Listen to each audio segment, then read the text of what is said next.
तो स्वागत है आपका हमारे चैनल वेल्थ क्रिएटर में। दोस्तों आज हम यहाँ पर बात कर रहे हैं निफ्टी 50 का एक स्टॉक लेकर आए हैं यहाँ पर, जिसका नाम है दोस्तों भारती एयरटेल लिमिटेड। दोस्तों जैसे कि आप लोगों को यहाँ पे मालूम है कि हम यहाँ पे निफ्टी 50 के 50 के 50 स्टॉक एनालाइज कर रहे हैं, जिसमें से हम 28 स्टॉक अब तक एनालाइज कर चुके हैं और 29 नंबर का स्टॉक यहाँ पे भारती एयरटेल हमारा होने वाला है। दोस्तों पूरे 50 के 50 स्टॉक यहाँ पे एनालाइज किए जाएंगे। आप हमारे प्लेलिस्ट चेक कर सकते हो ऊपर ऐप में क्लिक करके। तो दोस्तों आज हम यहाँ बात करेंगे कि यहाँ पे जो भारती एयरटेल है उसके फंडामेंटल किस टाइप के हैं, टेक्निकल किस टाइप के हैं, क्या हमें इस स्टॉक को बाय करना चाहिए नहीं करना चाहिए, टारगेट कहाँ तक निकल के आते हैं, क्या रेजिस्टेंस है, क्या सपोर्ट है। तो सारी बात इस वीडियो के अंदर की जाएगी, आपने लास्ट तक वीडियो को जरूर देखना है। तो चलिए दोस्तों आगे बढ़ते हैं। सबसे पहले अगर दोस्तों मैं यहाँ पे स्टॉक की रेटिंग की बात करूँ, स्टॉक ने हमें कितनी रेटिंग प्रोवाइड किए, तो आपको देखने को मिलेगा कि आज अगर ट्रेडिंग सेशन की बात करें तो स्टॉक यहाँ पे हमें ऑलमोस्ट फ्लैट दिखाई दिया।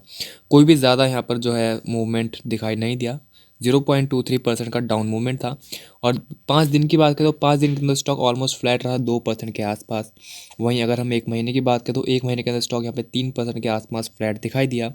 वहीं दोस्तों अगर हम 6 महीने की बात करें तो 6 महीने के अंदर 33% यहाँ पर रिटर्न दिए, जो कि काफ़ी अच्छे रिटर्न है 6 महीने के अंदर।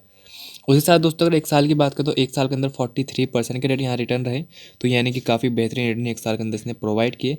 एज़ कम्पेयर टू अगर यहाँ और स्टॉक से कंपेयर करें तो काफ़ी सारे स्टॉक हैं जो यहाँ पर 10% रिटर्न नहीं दे पाते, लेकिन एक ऐसा स्टॉक रहा निफ्टी 50 का इसने यहाँ पे 43% रिटर्न दिए। हालांकि मैं उनकी बात नहीं कर रहा जिन्होंने एक साल के अंदर यहाँ पे पैसा डबल या ट्रिपल कर दिया। मैं यहाँ पर कुछ पर्टिकुलर स्टॉक्स की यहाँ पर बात कर रहा हूँ। उसके साथ दोस्तों यहाँ पे मैं बात करूँ 5 साल के बारे में, तो 5 साल के अंदर 155% रिटर्न दिए। यानी कि आपका जो पैसा आपने 5 साल पहले लगाया तो अब तक 1.5 गुना यहाँ पर बढ़ चुका था। यानी कि 100 रुपये लगाए थे तो 250 रुपये बन चुके हैं आराम से यहाँ पर। ठीक है, मैक्सिमम रिटर्न की दोस्तों अगर यहाँ पे बात की जाए तो 3557% के यहाँ पे रिटर्न दिखाई दिए लॉन्ग टर्म में। स्टॉक की अगर हम मिनिमम रेट की बात करें तो आपको दिखाई देगा कि 19.51 रुपीज़ यहाँ पे चला करता था 2002 में, और आज 713 रुपये 50 पैसे यहाँ पे स्टॉक ट्रेड करता हुआ नजर आ रहा है। उसी के साथ दोस्तों अगर हम यहाँ पे बात करें भारती एयरटेल कितनी बड़ी कंपनी है या फिर इसका रिवेन्यू ब्रेकअप की अगर हम बात करें तो आपको यहाँ पे देखने को मिलेगा कि जो स्टॉक है उसका रिवेन्यू ब्रेकअप यहाँ पे आता है कंपनी का। मोबाइल इंडिया 49, यानी कि जो मोबाइल के आप सिम वगैरह यूज़ करते हो उसमें 49.8% रिवेन्यू जनरेट होता है। अफ्रीका से 25.8% रिवेन्यू जनरेट होता है। एयरटेल बिजनेस का 12.9%, होम्स में 2.1%, डिजिटल सर्विस में 2.7%, टावर्स में 6.4% रिवेन्यू जनरेट होता है। वहीं दोस्तों आपको देखने को मिलेगा कि यहाँ पे एयरटेल दिखाना चाहता है कि जब से यहाँ पर जियो आया है तब से उसको कोई इतना ज़्यादा फ़र्क देखने को नहीं मिला। ठीक है, तो आपको यहाँ पे देखने को मिलेगा पूरी डिटेल दी गई है कि प्री जियो जियो के आने से पहले Q4 फाइनेंशियल ईयर 2016 और टुडे की हम बात कर रहे हैं Q1 फाइनेंशियल ईयर 2021। आपके सामने वैल्यूज़ है। एयरटेल का 31.3% मार्केट शेयर था, जो कि Q1 फाइनेंशियल ईयर 21 में 32.2% है। तो यानी कि ऐसा नहीं है कि जियो के आने से यहाँ पे एयरटेल टूटा है या फिर एयरटेल का जो मार्केट शेयर था वो गिरा है। एयरटेल यहाँ पे बढ़ता हुआ नजर आया है पिछले जियो के आने के बावजूद भी। ठीक है, तो एयरटेल यहाँ पे आपको सारी वैल्यूज़ देखने को मिल रही है। वोडाफोन प्लस आइडिया की अगर हम बात करें तो वोडाफोन यहाँ पे कंपेयर कर रहे हैं कि 40.2% का यहाँ पर मार्केट शेयर था वोडाफोन आइडिया का, जो कि 21.5% का रह गया। तो यानी कि बाकी जियो के पास चला गया है। और यहाँ पे एयरटेल बोल रहा है कि भाई मैं यहाँ पर जो है ग्रोथ करता हुआ लगातार दिखाई दे रहा हूँ, मेरे अंदर कोई भी इतना ज़्यादा फर्क नहीं पड़ा है। उसी के साथ यहाँ पर expanding 4G customer base in India, तो यहाँ पर जो इनका 4G का बेस है वो भी लगातार बढ़ता हुआ नजर आ रहा है एयरटेल का। तो Q2 फाइनेंशियल ईयर 20 की बात करें तो 103.1 बिलियन यानी कि 37% यहाँ पर जो था कस्टमर बेस था एयरटेल के पास 4G का। वहीं Q3 फाइनेंशियल ईयर 20 में 44% हुआ, और अब बढ़कर अब Q2 फाइनेंशियल ईयर 21 की बात करें तो 52% हो गया। यानी कि एयरटेल लगातार ग्रोथ दिखा रहा है। एयरटेल बोल रहा है कि भाई मेरे सब्सक्राइबर भी बढ़ रहे हैं, मेरे 4G कस्टमर यहाँ पे लगातार बढ़ रहे हैं, मेरे रिवेन्यू को यहाँ पे कोई फ़र्क नहीं पड़ा एयरटेल जियो के आने से, मुझे कोई यहाँ पे दिक्कत ऐसी जनरली है नहीं यहाँ पर।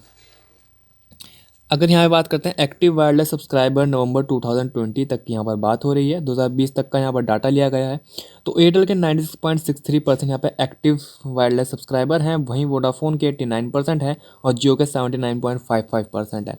ठीक है, तो इस टाइप का डाटा वैसे मैंने कभी देखा नहीं स्क्रीनर के अंदर इस टाइप का डाटा दिखाई दे, लेकिन पहली बार ऐसा हो रहा है कि इतना ज़्यादा डाटा जो इनकी वर्सेस कंपनियां, फिर आप बोल सकते हो कि इनकी राइवल कंपनीज है उनसे कंपेयर करके यहाँ पर डाटा दिखाया जा रहा है। तो ये काफ़ी अच्छी चीज़ है यहाँ पर कि आपको देखने को मिला कि एयरटेल के 96.63% यहाँ पर एक्टिव सब्सक्राइबर हैं, वहीं वोडाफोन के 89 और जियो के 79%। उसी के साथ दोस्तों आपको यहाँ पे देखने को मिलेगा कि इंक्रीजिंग कस्टमर बेस, यानी कस्टमर बेस यहाँ पे लगातार बढ़ रहा है पिछले 5 क्वार्टर में, या 5 क्वार्टर बोला गया है। ठीक है, टोटल कस्टमर बेस जो इनका था 4,18,811 था यहाँ पर, ठीक है। और उसके बाद यहाँ पे इनका जो कस्टमर बेस था वो यहाँ पर बढ़ के देखिए 4,23,000 हो गया, फिर यहाँ पे बढ़ते बढ़ते लास्ट क्वार्टर में 4,57,000 अप्रॉक्सीमेटली हो गया। एवरेज रिवेन्यू पर यूज़र जो है 135 का था, जो कि 166 का हो गया। तो आपको पता है यहाँ पे इनके रेट भी बढ़ रहे हैं, इनका रिचार्जेस वगैरह का रेट बढ़ रहे हैं, तो यहाँ पे इनका रिवेन्यू तो जो है जो इनका ARPU है वो तो बढ़ना ही बढ़ना है। 166 होना तो यहाँ पे कंपलसरी है। जब भाई रिचार्जेस बढ़ा रहे हो तो यहाँ पे ARPU भी बढ़ता हुआ ज़रूर नज़र आएगा। तो दोस्तों जैसा कि आपने देखा कि एयरटेल ने कहीं पे भी अपना आप को लूज़ नहीं किया। एयरटेल अच्छा खासी पकड़ बनाए हुए है मार्केट के अंदर। उसी के साथ अगर हम मार्केट कैप की बात करें तो आपको देखने को मिलेगा कि 4 लाख करोड़ के अप्रॉक्सीमेटली की मार्केट कैप है। करंट प्राइस 714 का चल रहा है। हाई इसने 782 रुपये का लगाया था, लो 471 रुपीज़ का लगाया था। स्टॉक का P 147 को रखा है। ROC 12.3% है। ROE -22.2% है। बुक वैल्यू 102 रुपये है। फेस वैल्यू 5 रुपये है। डिविडेंड स्टॉक प्रोवाइड नहीं करते हुए कर्जे में कंपनी थोड़ी सी चल रही है। स्टॉक का पी की बात करें तो 147 की यहाँ पे पी दिखाई दे रही है। अगर हम यहाँ पे कंपेयर करें पिछले 5 साल के स्टॉक का पी रेशो, तो आपको यहाँ पे देखने को मिला कि पी रेशो निकल के आता है इसका अप्रॉक्सीमेटली का 154 का, ठीक है। और इस टाइम स्टॉक का पी कितना चल रहा था आपको देखने को मिला कि यहाँ पे स्टॉक का पी जो है 147 को रखा है। तो यानी कि स्टॉक अपने मीडियन पी से थोड़ा नीचे मिल रहा है। तो यानी कि स्टॉक कोई ऐसा नहीं है कि बहुत ज़्यादा ओवर वैल्यूड है फिर भाग चुका है। स्टॉक यहाँ पर आपको ठीक ठाक रेट पर मौजूद मिल रहा है इस वक्त। इसी के साथ दोस्तों यहाँ पे क्वार्टर रिजल्ट की बात करें, कंपनी यहाँ पे कैसा जो है परफॉर्म कर रही है क्वार्टर ऑन क्वार्टर में, तो आपको देखने को मिला कि 28,326 करोड़ का यहाँ पे रेवेन्यू जनरेट हो रहा है, जो कि पिछले क्वार्टर में 26,834 करोड़ का था। पिछले साल की बात करें तो 25,000 करोड़ के अप्रॉक्सीमेटली था। तो यानी कि जो रेवेन्यू है वो तो बढ़ा है, चाहे क्वार्टर ऑन क्वार्टर बात करो या फिर ईयर ऑन ईयर बात करो। वहीं दोस्तों इनका देखने को मिला जो नेट प्रॉफिट है वो भी कहीं ना कहीं बढ़ता हुआ नजर आया। 1134 करोड़ का यहाँ पे नेट प्रॉफिट हुआ, जो कि इससे पहले क्वार्टर में 284 करोड़ था। पिछले साल -763 करोड़ था। यानी कि पिछले साल तो लॉस हुआ था 700 करोड़ के अप्रॉक्सीमेट लिखा, 750 करोड़ के अप्रॉक्सीमेट लिखा, लेकिन इस साल यहाँ पे प्रॉफिट हुआ 1134 करोड़ का। तो यानी कि कंपनी क्वार्टर ऑन क्वार्टर और ईयर ईयर यहाँ पे अच्छा परफॉर्म किया, और उसकी वजह से यहाँ पे स्टॉक प्राइसेस जो है वो भी जंप खाते हुए नजर आए थे, जैसे कि आपको मालूम ही है। लॉन्ग टर्म के बारे में बात करें दोस्तों, यहाँ पे लंबे समय में जो स्टॉक ने है यहाँ पे कंपनी है कैसा परफॉर्म कर रही है, तो आप देखते हैं 2010 में 41,000 करोड़ का यहाँ पे शेयर्स करती थी कंपनी, जो कि यहाँ पर 2016 में 96,000 करोड़ की हो गई थी। यानी कि पिछले 5 साल तो 2010 से लेकर 2016 तक तो बहुत तेज़ी दिखाई दी रेवेन्यू के अंदर। लेकिन उसके बाद कंसोलिडेशन का फेस आया और यहाँ पे जो उसकी शेयर्स है वो कंसोलिडेट हुई, और फिलहाल यहाँ पे 1,07,000 करोड़ का रेवेन्यू जनरेट हो रहा है या फिर शेयर्स जनरेट हो रही हैं, ठीक है। तो यानी कि पिछले 5 साल में कोई बहुत तेज़ी नहीं है, पिछले 10 सालों में लेकिन यहाँ डबल हो गई है जो सेल है कंपनी की। वहीं दोस्तों अगर हम यहाँ पे नेट प्रॉफिट की बात करते हैं तो नेट प्रॉफिट आपको देखने को मिलेगा कि जब स्टार्टिंग में 2010 स्टार्ट हुआ था तब इनको यहाँ पे 9,000 करोड़ का प्रॉफिट हो रहा था, जो कि उसके बाद इनको इतना प्रॉफिट कभी भी नहीं हुआ। उसके बाद कंपनी को लगातार इनका जो प्रॉफिट है वो डाउन होता हुआ नजर आया। फिलहाल यहाँ पे 3,000 करोड़ का प्रॉफिट हो रहा है, यानी कि पिछले 10 सालों में कंपनी का प्रॉफिट जो है 3 गुना बढ़ा नहीं है बल्कि 3 गुना कम हो गया है। 9,000 करोड़ से 3,000 करोड़ हो गया। और इसका जो यहाँ पर रीज़न है देखो, क्योंकि जो सेल है वो तो डबल हुई है कि 40,000 करोड़ से अप्रॉक्सीमेटली 1 लाख करोड़ हो गए हैं, कि डबल से भी ज़्यादा के लगभग हुई हैं। पर यहाँ पे नेट प्रॉफिट नहीं बढ़ा, तो उसका मेन रीज़न यहाँ पे इनका इंटरेस्ट है जो इनको पे करना पड़ रहा है। आपको यहाँ पे देखने को मिलेगा कि कंपनी का इंटरेस्ट कहाँ 5,000 करोड़ का हुआ करता है, 4,000 करोड़ का हुआ करता है, और कंपनी अब 16,000 करोड़ का यहाँ पे इंटरेस्ट पे कर रही है। तो कंपनी के ऊपर डेप्ट जो है वो काफ़ी ज़्यादा दिखाई देता है, जैसा कि मैं आपको यहाँ पे दिखा भी देता हूँ। इसके साथ दोस्तों यहाँ पे अगर हम बात करेंगे बैलेंस शीट की, तो आपको देखने को मिलेगा कि यहाँ पे जो कंपनी का बोरोइंग है वो काफ़ी ज़्यादा है। 1,80,383 करोड़ के यहाँ बोरोइंग है, और जो कि यहाँ पे रिजर्व से 57,441 करोड़ का यहाँ पे रिजर्व है। तो यानी कंपनी की बोरोइंग जो है लगातार बढ़ रही है। आप देख सकते हैं लगातार कंपनी की बोरिंग यहाँ पे बढ़ रही है, जो कि यहाँ पर काफ़ी प्रॉब्लम क्रिएट हो सकते हैं कंपनी के लिए आने वाले समय में, क्योंकि कंपनी चाहे जितना मर्जी यहाँ पर अच्छा परफॉर्म कर ले या फिर जितना मर्जी प्रॉफिट निकालने की कोशिश करे, पर उसके बाद जो उनको इंटरेस्ट पे करना पड़ता है बैंक्स के लिए, तो वो बहुत ज़्यादा हो जाता है। उसकी वजह से यहाँ पर इनका प्रॉफिट काफ़ी कम होता हुआ नजर आता है, ठीक है। तो इसलिए ऑपरेटिंग प्रॉफिट तो काफ़ी ज़्यादा दिखता है, पर जो नेट प्रॉफिट निकल के आता है वो काफ़ी कम दिखाई देता है। उसी के साथ दोस्तों यहाँ पे फिक्स एसेट कंपनी के 2,45,000 करोड़ के यहाँ पे फिक्स एसेट हैं, और यहाँ पे CWIP में 1997 करोड़ के यहाँ पे CWIP में लगे हुए हैं, यानी कि under the construction fix asset यहाँ पर जो है 2,000 करोड़ के अप्रॉक्सीमेटली यहाँ पर दिखाई दे रहे हैं। तो ओवरऑल अगर देखा जाए तो कंपनी की परफॉर्मेंस पिछले कई सालों में बहुत ज़्यादा अच्छी दिखाई नहीं दी, और साथ ही कंपनी को बैलेंस शीट है वो भी यहाँ पर ज़्यादा अच्छी नहीं है दोस्तों। काफ़ी ज़्यादा कमियाँ यहाँ पर दिखाई दे रही हैं बैलेंस शीट के अंदर, जिसकी वजह से आने वाले समय में यहाँ पर प्रॉब्लम जनरेट हो सकती है। और जैसे कि आप लोगों को पता है, यहाँ पे एयरटेल की बात करें या जियो की बात करें, सब ने यहाँ पे अपनी रिचार्जेस जो है, रिचार्जेस प्लान जो है वो बढ़ा दिए हैं, तो उनका ARPU भी यहाँ पर बढ़ेगा। तो आने वाले क्वार्टर में हो सकता है इनको प्रॉफिट ज़्यादा हो, ठीक है। लेकिन जिस हिसाब से इनकी बोरिंग यहाँ पे बढ़ती हुई नजर आई है, उस हिसाब से यहाँ पे इंटरेस्ट इनको ज़्यादा पे करना पड़ेगा। तो ओवरऑल घूम घाम के ये वहीं पे आने वाली है, ये भारती एयरटेल की, अगर हम यहाँ पर बात करते हैं तो, ठीक है। इसके लिए मैं आपको कहना चाहूँगा कि आप नेक्स्ट क्वार्टर के रिजल्ट पे ज़रूर नज़र रखें कि किस तरह का मूवमेंट देखने को मिलता है, क्योंकि ARPU बढ़ा है और साथ में बोरिंग भी बढ़ी है। तो यहाँ पर देखने वाली बात होगी कि यहाँ पर जो उनका रिजल्ट है वो किस टाइप का देखने को मिलता है। उसी के साथ शेयर होल्डिंग पैटर्न की बात करें तो शेयर होल्डिंग पैटर्न यहाँ पर आपको देखने को मिलेगा।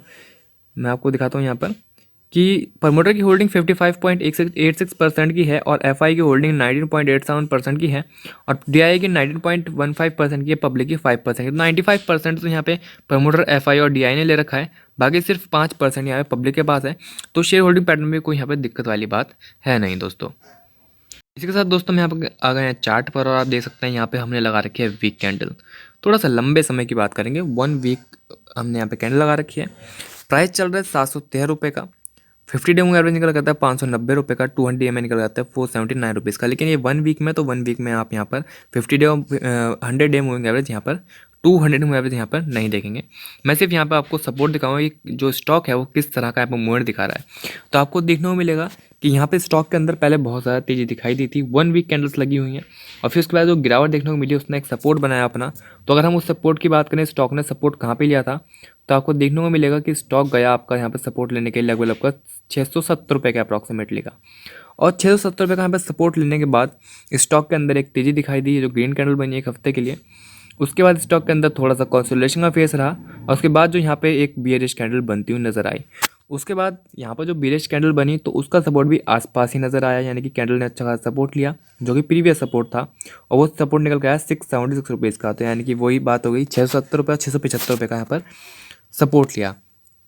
तो यानी कि यहाँ पर देखिए एक सपोर्ट, सेकेंड भी यहीं पर रहा, थर्ड भी यहीं पर रहा और फोर्थ भी यहीं पर रहा। वीक कैंडल की यहाँ पर बात हो रही है, यानी कि 4 हफ्ते यहाँ पे स्टॉक ने सपोर्ट लिया लगातार। तो इस वजह से यहाँ पे बहुत स्ट्रॉन्ग सपोर्ट बन चुका है। अगर हम इसको डे में कन्वर्ट करें तो आपको बहुत ही क्लियर हो जाएगा कि यहाँ पर जो सपोर्ट है वो काफ़ी स्ट्रॉन्ग निकल के आ रहे हैं। हमने यहाँ पे डे कैंडल लगा दी है और इसको मैं जूम आउट मारता हूँ तो आपको यहाँ पर देखने को मिलेगा कि स्टॉक ने जो है एक सपोर्ट जोन अपना बना रखा था और अभी बना के ही चल रहा है। कि आप यहाँ पे देखिए कि स्टॉक के अंदर जो तेज़ी है उसके बाद जो गिरावट है, स्टॉक ने यहाँ पे सपोर्ट लिया, फिर एक तेज़ी का माहौल था, फिर यहाँ पे एक सपोर्ट लिया, फिर यहाँ पे एक सपोर्ट लिया और उसके बाद फिर एक तेज़ी नज़र आई और यहाँ पर जो गिरावट नज़र आई उसके बाद स्टॉक यहाँ पे थोड़ा सा रिकवर करता हुआ नज़र आ रहा है।